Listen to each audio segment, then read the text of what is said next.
But there were lots of really good local stories to tell. But particularly, the year I started, 1996, a lot happened that year. And the ISP business, you had telecom coming in with extra, but it was still enough of a cowboy industry to make it really entertaining to cover. I mean, if I needed a story, I would just ring Nick with it, iHug, and keep him on the line until he said something crazy or interesting, and there was my story, and I'd go and do that. One thing that was really characteristic of that era where the internet really started to mainstream in New Zealand around the mid 90s was the size of the personalities.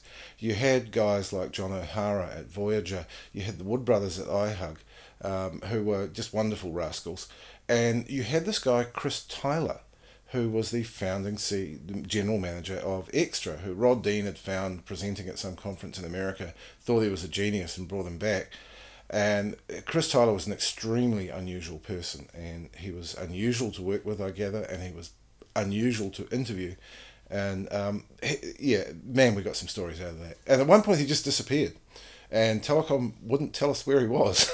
So it was like that. And you had the so-called ISP Wars, where Voyager discovered some really deeply alarming security flaws in the security system that Telecom had paid for extra, and didn't exploit them in a criminal way, but exploited them in a taunting way, and that caused all sorts of alarm, and yeah, so it was just great fun to cover. Yeah, some great.